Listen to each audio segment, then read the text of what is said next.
Naam,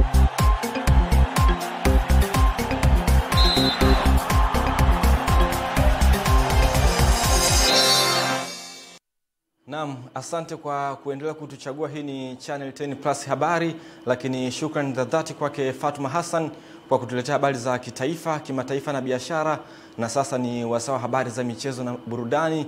Tayari golikipa kisasa wa mpira Eden Bahati niko hapa kukujuza mengi ambayo yamejiri viwanjani, nikianzia hapa nyumbani Tanzania.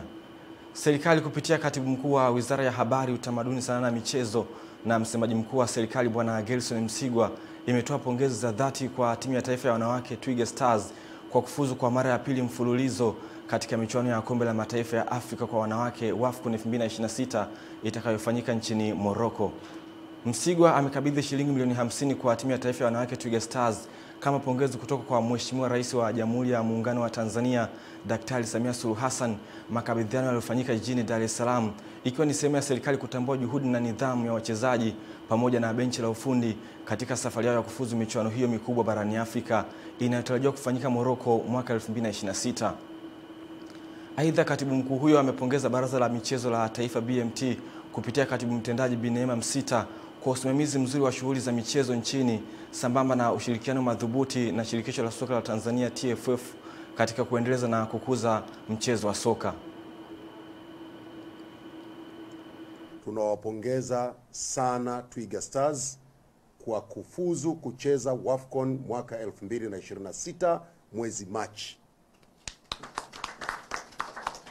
Tunawapongeza TFF kwa malezi mazuri ya timu hii.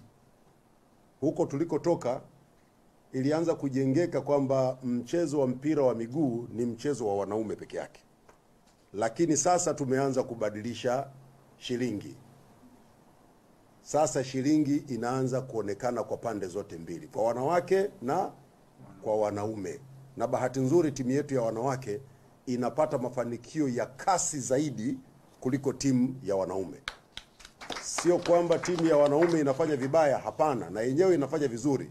Lakini timu ya wanawake Twiga Stars imekuja na gia nzito. Na zawadi ambayo Mheshimiwa Rais ameamua kuitoa kwenu ni shilingi milioni 50. Yaani hiyo ni zawadi kwa sababu tu mmefuzu kwenda kucheza.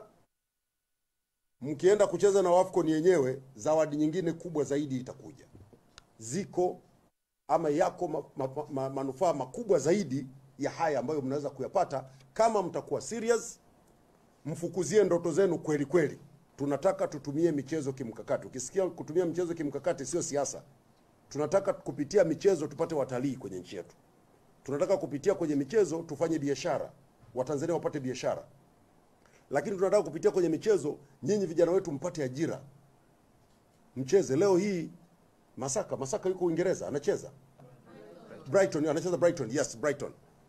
Anacheza Brighton. Tunataka akina Masaka wengi wakacheze nje. Na hii inawezekana. Na dalili kubwa zimeanza kuonekana. Mimi najua wengi mambo yenu mnayafanya kimya kimya. Lakini mimi najua zaidi ya nusu ya wachezaji wa Twiga Stars timu za Ulaya na sehemu nyingine za nje ya nchi ya Tanzania zinawahitaji.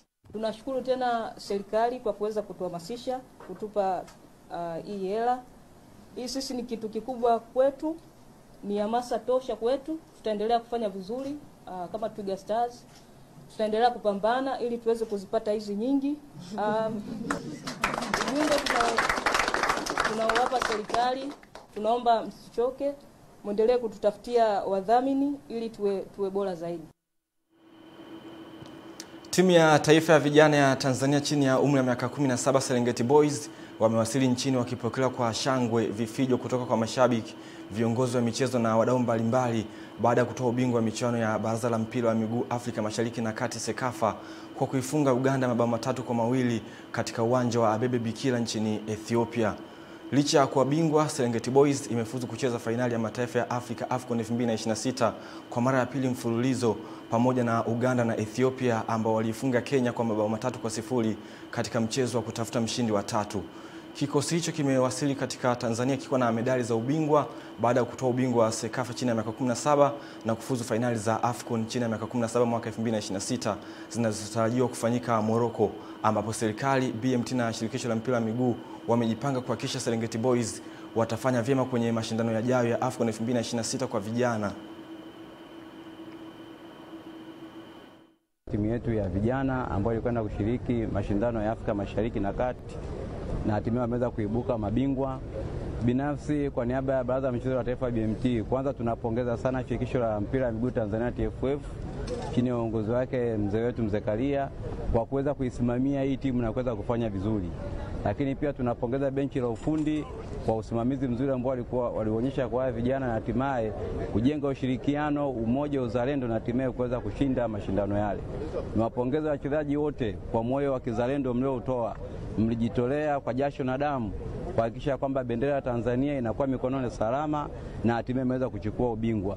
Imani yetu ni kwamba mashindano yajayo ya Afrika mtashinda na mashindano ya dunia mtashinda.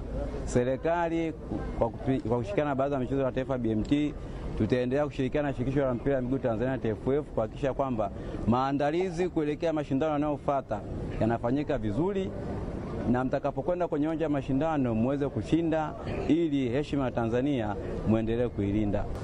Tuwapongeze vijana, lakini tupongeze support ambayo tumeipata kutoka kwa wadau mbalimbali. Kama siku zote ninavyoongea, mdau wa kwanza ni serikali, na alikuwa na waziri aliongea na vijana, aliwaasa mambo mengi sana, na vijana walimwahidi kwamba wakipata matayarisho ya kutosha watakwenda kwenye mashindano yale kushiriki na kuweza kufanya vizuri, na lengo lao kubwa ni kwenda kombe la dunia.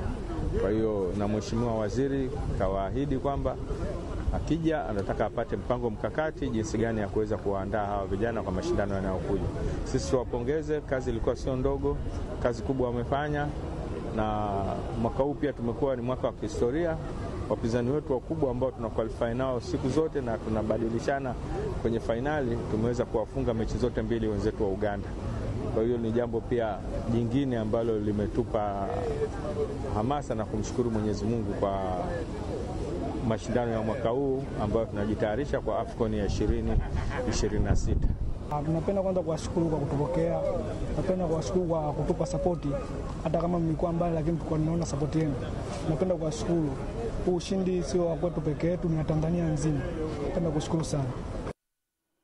Hongera kwa kikosi cha Serengeti Boys kwa kuwa mabingwa wa Sekafa na kufuzu AFCON chini ya miaka 17 ambayo itafanyika mwaka 2026. Kwingineko ni kwamba mashindano ya IBA ubingwa wa dunia yanaanza rasmi leo jijini Dubai, ambapo timu ya taifa ya Tanzania Faru Weusi itapeperushwa na mabondia watano. Kwa kwanza, bondia Enzi Kasililika atafungua pazia kwa Tanzania kwa kupanda ulingoni dhidi ya Joshua Kauzini wa Shelisheli.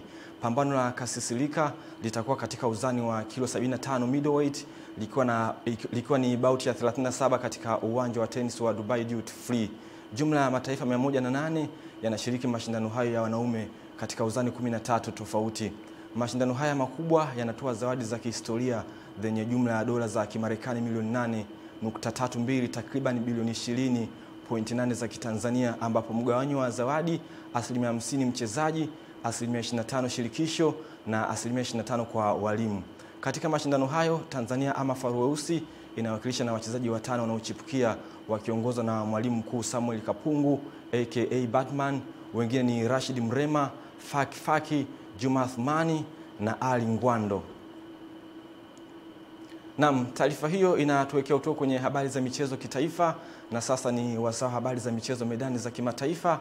Tuungane na msimulizi wetu. Karibu katika habari za michezo kimataifa, na tutakwenda kuangazia ambayo yamejiri kwenye ligi kuu ya nchini Uingereza. Arsenal wameimarisha uongozi wao wa alama 5 kileleni mwa ligi kuu ya Uingereza baada ya ushindi wa mabao 2-0 dhidi ya Brentford katika mechi iliyochezwa jana usiku. Vijana wa Mikel Arteta waliingia kwenye mchezo huo wakiwa na shinikizo baada ya Manchester City kuwakaribia kwa ushindi wa magoli 5-4 dhidi ya Fulham siku ya Jumanne, lakini walijibu vyema na kuonyesha uimara na utulivu kwa ushindi huo. Mikel Merino aliwapa Arsenal uongozi katika dakika 11 kupitia kichwa safi kabla ya Bukayo Saka kukamilisha kazi kwa bao la dakika za mwisho lililohakikisha The Gunners wanafikisha mechi 18 bila kupoteza katika michuano yote, na kwa ushindi huo Arsenal wamefikisha alama 33 kutokana na michezo 14. Katika michezo mingine ya kusisimua, Aston Villa waliendeleza makali yao kwa ushindi wa mabao 4-3 dhidi ya Brighton and Hove Albion, hatua iliyowapandisha hadi nafasi ya 3 wakiwa na alama 27. Chelsea kwa upande wao walipata pigo katika mbio za kusalia karibu na Arsenal baada ya kuchapa mabao 3-1 na Leeds. Matokeo hayo yamewashusha hadi nafasi ya 4 kwa alama 24, moja tu mbele ya Crystal Palace ambao walipata ushindi wa bao 1-0 dhidi ya Burnley kupitia kwa Daniel Munoz. Liverpool, mabingwa watetezi, walishindwa kuendeleza mwendo wao baada ya sare ya bao 1-1 dhidi ya Sunderland. Bao la kujifunga la Nodi Mukiele liliwaokoa the Reds, lakini bado wamebaki nafasi ya 8 katika msimamo wakiwa na alama 11 nyuma ya vinara Arsenal. Ligi hiyo itaendelea tena kwa mchezo mmoja leo hii ambapo mashetani wekundu Manchester United watakuwa nyumbani Old Trafford kuwakaribisha West Ham United majira ya saa 5 kamili usiku. Ni hayo tu katika michezo kimataifa. Mimi ni Salum Pelembo na hii ni Channel 10. Asante kocha wa mpira Salum Pelembo, kocha ambaye anasujudu soka la kushambulia kama nyuki, kwa kutujuza habari za michezo medani za kimataifa. Na kufikia hapo hatuna ziada kwenye habari za michezo na burudani. Kwa niaba ya wote, mimi ni Eden Bahati, goalkeeper wa kisasa wa mpira sweeper. Nirudishe matangazo haya kwake Fatuma Hassan kwa ajili ya kuhitimisha habari ya kutwa nzima ya leo.